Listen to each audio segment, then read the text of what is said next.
Hello everyone, इस video में आप देखने जा रहे हैं कास्टिंग प्रोसेस के बाद मशीनिंग किस तरह से किया जाता है। यहाँ पर हम स्पेसिफिकली बात कर रहे हैं सैंड कास्टिंग की। ये आपके कंपोनेंट हैं जो कि सीआई के कंपोनेंट हैं, इनका सैंड कास्टिंग हुआ है। और ये आप सेटअप देख रहे हैं, मोटर है, मोटर से ये फ्लेक्सिबल पाइप है और पाइप से आपका जो ग्राइंडिंग डिस्क है वो हाई स्पीड पे रोटेट हो रहा है, तो उससे यहाँ पे ग्राइंडिंग प्रोसेस परफॉर्म हो रहा है। इससे क्या होता है, इसके ऊपर जो एक्स्ट्रा मटेरियल होता है वो रिमूव हो जाता है, उसकी सरफेस स्मूथ हो जाती है और इसमें जो सैंड वगैरह के पार्टिकल्स होते हैं वो भी रिमूव हो जाते हैं। तो ये इस तरह से ग्राइंडिंग परफॉर्म किया जा रहा है और ये सब काम मैनुअली हो रहा है। कास्टिंग के बाद बहुत सारी प्रोसेस होती है फिनिशिंग में। ये आप दूसरा सेटअप देख सकते हैं और यहाँ पे एक बड़ा ग्राइंडिंग व्हील लगा हुआ है और ये ग्राइंडिंग व्हील इस तरह से लगा हुआ है कि आप पूरा इसको रोटेट करा सकते हैं। ये यहाँ पे क्रेन पे माउंटेड है ना, बैलेंस हुआ है और ये देख सकते हैं ऑपरेटर उसको आगे पीछे कर पा रहा है ना, व्हील हाई स्पीड पे रोटेट हो रहा है। और यहाँ पे ग्राइंडिंग की जो प्रोसेस होती है वहाँ पे आरपीएम बहुत ज़्यादा होता है। जैसे ये जो व्हील है ये करीब 2200 आरपीएम पे रोटेट हो रहा है और वैसे ग्राइंडिंग में 2000 से लेके 3500 आरपीएम तक आपका ग्राइंडिंग व्हील रोटेट हो सकते हैं। ये आपका 17 इंच का ग्राइंडिंग व्हील है, इसका जो डायमीटर है।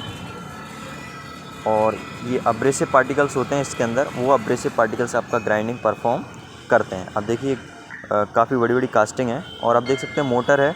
मोटर से फिर आप आगे देखेंगे तो बेल्ट ड्राइव के थ्रू इस ग्राइंडिंग व्हील में पावर का ट्रांसमिशन हो रहा होता है। और ग्राइंडिंग व्हील आपका शाफ्ट माउंटेड होता है जिसमें दोनों तरफ फ्लेंजेस लगे होते हैं, नट लगा होता है। ये देखिए ऊपर बैलेंसर है और बैलेंसर बेसिकली क्या है, आपका मोटर और ग्राइंडिंग व्हील का जो वेट है उसको बैलेंस कर रहा है। सिर्फ यहाँ पे ऑपरेटर को एक काम करना होता है, डायरेक्शन प्रोवाइड करना होता है, बाकी उसका जो वेट है, वेट तो बैलेंसर द्वारा टेकअप किया जाता है। ये आप ग्राइंडिंग व्हील देख सकते हैं, इसके ऊपर गार्ड लगा हुआ है जिससे जो चिप है वो निकल के ऑपरेटर की तरफ नहीं आए। और ग्राइंडिंग एक फिनिशिंग प्रोसेस होता है, आपको मालूम होगा, इसमें मटेरियल माइक्रोन्स के टर्म्स में रिमूव होता है। ग्राइंडिंग के अलावा और भी कई फिनिशिंग प्रोसेस जो कि इसमें यूज़ होते हैं, सॉल्ट ब्लास्टिंग यूज़ होता है, सैंड ब्लास्टिंग यूज़ होता है, तो उसके रिलेटेड भी वीडियो बनाए हैं, उसका लिंक आपको मिल जाएगा।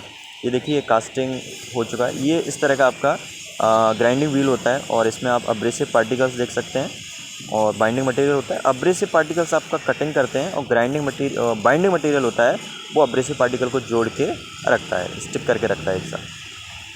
ठीक है, या व्हील देख रहे हैं, इस व्हील को माउंट किया जाता है। और यहाँ पे आप देखिए व्हील के स्पेसिफिकेशन लिखे हुए हैं। स्पेसिफिकेशन का मतलब जैसे डायमीटर लिखा हुआ है 400 mm और फिर इसका जो विड्थ है वो भी आपका लिखा हुआ है। ये देखिए सेफ्टी लिखा हुआ है, बहुत इंपॉर्टेंट है। Do not force wheel on the machine spindle of force नहीं करना है, सिंपली आपको उसको लगाना है। ठीक है, और लगाने के बाद दोनों तरफ फ्लेंज लगाने हैं आपको। और इसमें व्हील है जितने आरपीएम पे चलाना चाहिए उससे ज़्यादा आरपीएम पे आपको ऑपरेट नहीं करना। हर व्हील का स्पेसिफिकेशन होता है, उसमें मैक्सिमम आरपीएम लिखे होते हैं। ये आप मटेरियल को एक जगह से दूसरे जगह ट्रांसफ़र कर रहे हैं, जिसके लिए आप ओवरहेड क्रेन यूज़ कर रहे हैं क्योंकि ये बहुत भारी है। तो और इसमें एक साथ बहुत सारे मटेरियल को एक जगह से दूसरी जगह ट्रांसफ़र आप कर सकते हैं।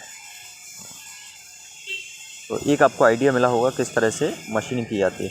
बेसिकली कास्टिंग में क्या होता है, जो सरफेस मिलती है वो बहुत रफ मिलती है और कास्टिंग के बाद आपको मशीनिंग करना ही पड़ता है। तो मशीनिंग के लिए कभी लेथ यूज़ करते हैं, मिलिंग यूज़ करते हैं, ग्राइंडिंग तो नॉर्मल होता ही है। और शॉर्ट ब्लास्टिंग, सैंड ब्लास्टिंग, ये सारी प्रोसेस भी यूज़ करते हैं, इवन बफिंग वगैरह भी कोई करते हैं। So thank you, please do subscribe my channel.